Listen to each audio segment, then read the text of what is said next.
So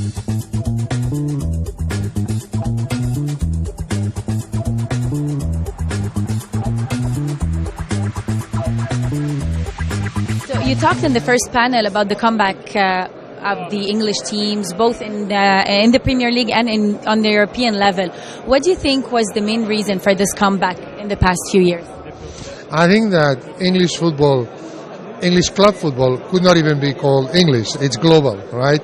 So we have coaches and players from all over the world, all of them with a lot of quality, a lot of talent, and this has created an environment where football is developed and played in a more sophisticated way, where kids, where players are coached at the highest standard, and it shows.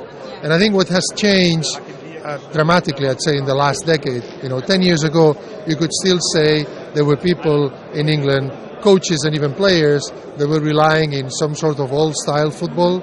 And in the case of young kids, it's very important because some of the kids were judged based on their size, their physical strength, and not their talent. This has changed dramatically. Let's talk a bit about Manchester City. We saw them this season struggle a little bit in the Premier League in comparison to the year before.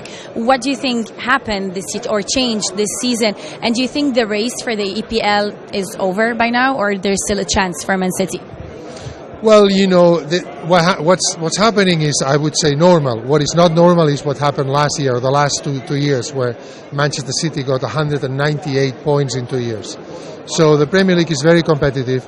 Any team can win against any team. Obviously, we're not happy with the amount of games that we lost. We want to lose less games, but that's the nature of competition. That's the nature of football. And where we are now in December, we shouldn't be talking about where we're going to end the season. We should be going game by game. Also because you cannot switch your intensity from one competition to the other so quick, right? So if we want to win the League Cup, the FA Cup, the Champions League, we'll have to be very intense in all the competitions, including the Premier League, regarding of whether we have a chance to win or not. Would you say that winning the Champions League is now your number one priority? Well, I think we don't talk like this because the Champions League is such a challenging competition, because at the end of the day you need a bit of luck. It's a knockout competition. There'll be one mistake, one player mistake, referee mistake that changes everything, right? So we don't rely on that. We want to play good football, we want to play beautiful football, and we know that if we do it, one day we'll have the chance to play the Champions League final and win it. Last question. There are rumors about Pep Guardiola leaving Manchester City by the end of the season. Can you tell us a little bit something about that? Is this correct, or do you think this would affect the stability of the club if Pep leaves? No, of course, and I mean, he said so many times that he has a contract that covers this year plus next year too. So there's no discussion about this. And Pep will stay, and he will leave at the right time. Whenever one day he will leave, and the club will be, and it is strong enough to survive to any change. But as Pep said many times, he's not leaving. Do you have any plans for the winter market?